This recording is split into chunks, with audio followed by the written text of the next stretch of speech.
आप अपनी बात 10 लाइन में कह रहे हैं, आप अपनी 4 लाइन में बढ़िया बात कह दीजिए, वहाँ नंबर तुम्हें अच्छे मिलेंगे, ठीक है ना। तो ये इसका भ्रम बिल्कुल नहीं रखना चाहिए हम लोगों को कि ये सब है। और इंटरव्यू में किस टाइप के क्वेश्चन किए जाते हैं? देखिए इंटरव्यू ये होता है, ये पर्सनैलिटी टेस्ट होता है। जैसे कि हम पहुँचे, क्योंकि हमारे जो ज्ञान का परीक्षण था वो तो मेंस में हो गया, क्योंकि ज्ञान हम मेंस में हम थोड़ी जाते हैं, हमारी कॉपी जाती है, और जब कॉपी जाएगी तो कॉपी में ही हमारे भाव जाएंगे, हम क्या सोचते हैं क्या लिखते हैं, क्योंकि हम उसी अपने लेख के हिसाब से तो रिप्रेजेंट करेंगे।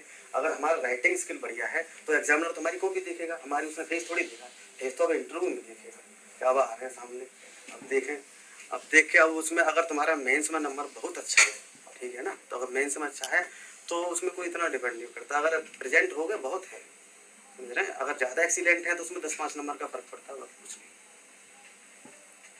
और कुछ और किसी के दिमाग में आ रहा हो? आपने मतलब जे के लिए भी टारगेट किया हुआ था? हाँ जी। निकल गया बता तो रहे हैं। और जैसे देखो कभी कभी हमारे मन में भी क्वेश्चन आता था, जैसे हम भी सर के यहाँ पढ़ रहे थे, मुझे लगा 1-2 लोग तो शायद कोई जानने वाले शाम वाले बैच में थे। हाँ आप थे। हाँ हाँ। तो जैसे कि कभी कभी हमारे दिमाग में आता है कि मेंस में ब्लैक पेन यूज करें ना करें, माइनर चीज, केवल एक ही पेन यूज करें, क्या अंडरलाइन करें ना करें, केस कैसे दें, ब्लैक पेन से दें उससे दें, ये भी होता है किसी के माइंड में ये? तो फिर का ये शांति से बैठे हो। देखिए अगर अपनी कोई बात है तो अगर कंफ्यूजन है तो कंफ्यूजन में नहीं रहना चाहिए। धर्म भाई अभी आ रहा है नीचे, नीचे रहो। हाँ ऊपर है, आ जाओ ऊपर। तो हमको एकदम तो भूलने की बड़ा बीमारी है, क्या कह रहा था? हाँ पेन के बारे में। देखो जैसे अगर हमारे अंदर कोई कंफ्यूजन है ना तो उसको तुरंत दूर करना चाहिए, क्योंकि आज अगर कंफ्यूजन रह गया, मतलब सर अगर सर पढ़ा रहे हैं, चलो हम तो आए हैं, हम बक बका के चले जाएंगे, हमारा कुछ नहीं, क्योंकि हो गया तो हम सब कुछ है, और नहीं होता तो हम भी यहीं बैठे होते, ठीक है ना। तो अगर हमारे माइंड में अगर कहीं कंफ्यूजन है तो बिना डाउट के सर से पूछो, सर इसमें ऐसे क्या होगा, प्रॉब्लम लिखनी नहीं आ रही तो प्रॉब्लम पूछो, नहीं आ रहा, अगर उसको दबा के बैठे रहोगे ना तो वो तुम्हारी बढ़ती जाएगी, कम घटने वाली नहीं है, समझ रहे हो। तो उसको अच्छे से, बाकी देखो पेन वाले जो वो है उसको आप पेन ब्लू पेन से लिखिए, और उसमें क्वेश्चन आंसर, क्योंकि उसमें क्वेश्चन लिखा होता है, लिखने की जरूरत है, यूपी की बात कर रहा हूँ मैं। और जगह एकदम अच्छी होती है जिसमें लिखना है आपके लिए, कोई ये नहीं का अनलिमिटेड जगह हो। तो क्वेश्चन जो आया है सबसे पहले करना चाहिए, क्वेश्चन जैसे आया सबसे पहले एक बार पेज पलट कर देख लो कितनी जगह दी हुई है, क्योंकि अगर जैसे कि CRPC में जो क्वेश्चन आता है वो 218 वाला कौन सा है, कि अगर 218 का क्वेश्चन है, हाँ यानी कि सुविधा अपराधों के लिए वो ऐसे कुछ क्वेश्चन है, तो उसको चाहो तो आप 4 पेज में लिख दो हैं, और आप कंसाइज फॉर्म में तो 2 पेज में लिख दोगे। तो पहले आप देखोगे उसमें तुम्हारे लिए जगह कितनी है, क्योंकि जैसे यूपी में इस बार हमने दिया था तो ये देख रहे थे हम कि जैसे क्वेश्चन पढ़ा सबसे पहले जगह देख लो कितनी है इसमें, क्योंकि जब हमें जगह मालूम पड़ जाएगी तो उसी हिसाब से फिर हम अपना कंटेंट देंगे, ठीक है ना। तो अब सपोज करो हमने जगह नहीं देखी, हम देखते ही क्वेश्चन इतने प्रसन्न हो गए कि हमने नहीं देख रही कुछ, फिर तो अब उस पर लग गए धाप। अब हुआ ये कि जब आधा हुआ क्वेश्चन मालूम पड़ा कि पेज खत्म ना, अब आगे कुछ नहीं, अब क्या करोगे उसमें, है। तो हमें ये सावधानी रखनी चाहिए कि आगे हमारी जगह कितनी है, कितना देना है हमें उसमें कंटेंट, कितना कौन सा केस देना है, ये सब देखते हुए, और जहाँ केस आए उसको ब्लैक पेन से, ठीक है, और हेडिंग आए उसको ब्लैक पेन से, ये नहीं कि लगातार उसी लिखे जाना है कि प्रश्न आ रहा है या केस आ रहा है तो ब्लू पेन से, क्योंकि अलग से चमकना चाहिए ना, जैसे कि अगर कोई पेज खोलोगे तो अलग से अच्छा दिखता है उसके लिए। तो यही सब है। अंडरलाइन करना चाहिए। अंडरलाइन अगर कोई मान लो जैसे अब सोच के गए कि हाँ जी हमको अंडरलाइन ही करनी है, ठीक, पूरा कंटेंट लिख दिए, अब ध्यान माना जी अंडरलाइन करें, तो लेके ऊपर से नीचे तक लो अंडरलाइन। तो अंडरलाइन केवल वो चीज करें की पॉइंट्स होते हैं, हमको जैसे अगर केस है केस को कर दो, सेक्शन है सेक्शन को करो, है मालूम पड़ रहा है कि 3-4 लाइन अंडर ही लाइन चल रही है तो उसका भेजा खराब हो जाएगा, ले अंडरलाइन, तो ये सब नहीं है। बाकी और कुछ हमारे दिमाग में तो फिलहाल में कुछ नहीं आ रहा है, बाकी और कंफ्यूजन नहीं होता है।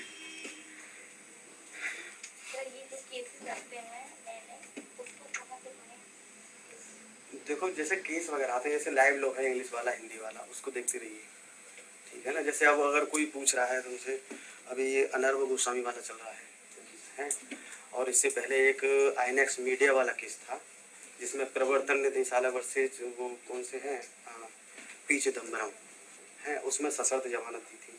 अगर कोई सशर्त जमानत पर पूछा जा रहा है तो लीडिंग केस दे दीजिए आप, उसमें नो डाउट लीडिंग केस देंगे, ठीक, वो सब लोग देंगे। लेकिन उसके बाद अगर तुम प्रवर्तन निदेशालय बनाम ये पी चिदम्बरम वाला दे देंगे, 2019 वाला जो दिसंबर में केस आया था, तो उसमें और अच्छा लगेगा, उसको लगेगा हाँ वास्तविक बच्चा अपडेट है, ठीक है ना। तो अभी जैसे 125 पे आते रहते हैं, देखते रहे, बाकी जीएफटी पढ़ते रहे, और जो भी केस है नए वाले, जो हमारी नोटबुक होती है, जो हमारा नोट्स होता है, उसके फर्स्ट पेज पे जितने भी आ रहे हैं सबको क्रम से लिख दो, केस लिखो, जैसे संबंधित सीआरपीसी से केस लिखो, सेक्शन लिख दो, क्योंकि जब भी हम उसको खोलेंगे सबसे पहले निगाह हमारी वहीं पर पहुंचेगी।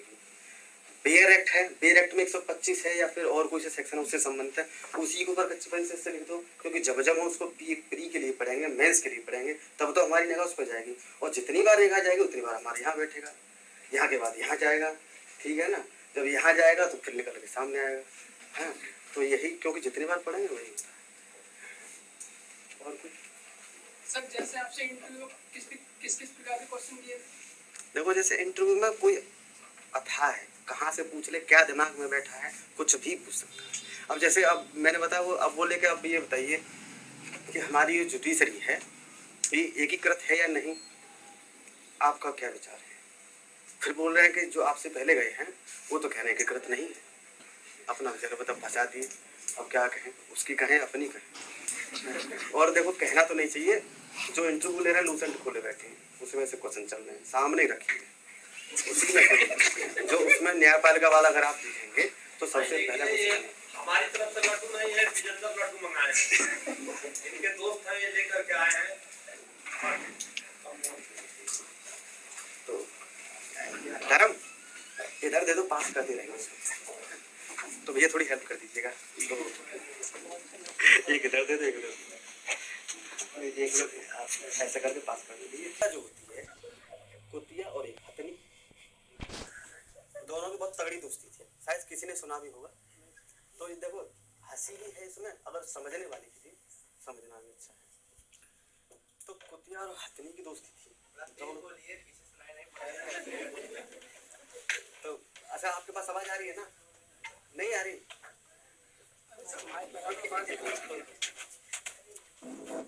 तो कुतिया और हथनी की दोस्ती थी, नहीं आ रहा, कैसे करते हैं,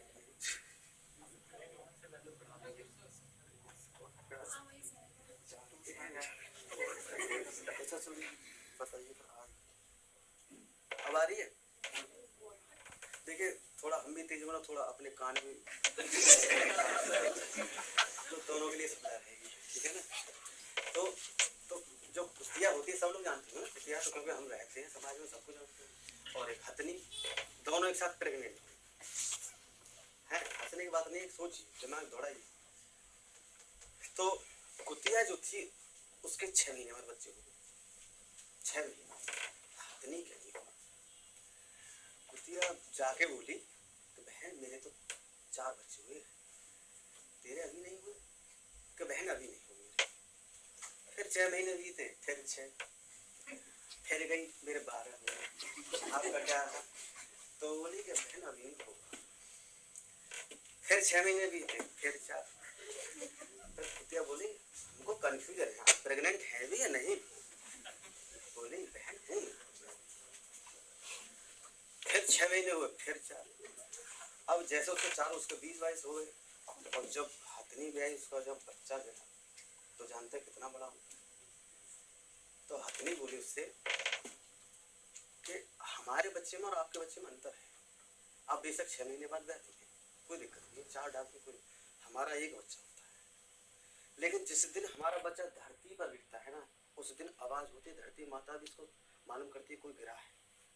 और जिस दिन बच्चा मेरा जिस रोड से निकल जाएगा ना, ट्रक इधर रुक जाएगा, बस इधर रुक जाएगी, सब अलग अलग रुक जाएंगे, हमारा बच्चा निकल के जाएगा और सबकी निगाह केवल उसी पर होगी। लेकिन अगर तुम्हारा बच्चा रहा तो ब्रेक नहीं मारना, पिछा जाए। तो मेरा कहने का मतलब ये है कि हमारी जो तैयारी है, चाहे IAS, PCS, PCSG, ये हमारा बहुत लंबा टाइम है, क्योंकि किसी कुछ करने के लिए हमें खोना भी पड़ता है। हमारा सुख चैन, मम्मी के हाथ की रोटी, हम भी 3 साल से रहे हैं। हमारे यहाँ जितने भी जो त्यौहार हुए हैं, हमारे धर्म भाई भी हैं, हमारी होली दिवाली सब यहीं होती है। हाँ, हम तो ये मान के चले 2011 जिस दिन से घर से निकले, ये मान के चले हैं कि आज यहाँ से हमारा कदम निकला है, जिस उद्देश्य से निकले, तब तक पूरा नहीं, तब तक घर में नहीं घुसेंगे। माँ बाप, मम्मी पापा का तो आशीर्वाद है, हमको पैसे दे रहे हैं, सब कुछ दे रहे हैं, तो हम जिस उद्देश्य के लिए भेजा है उस उद्देश्य को पूरा करेंगे।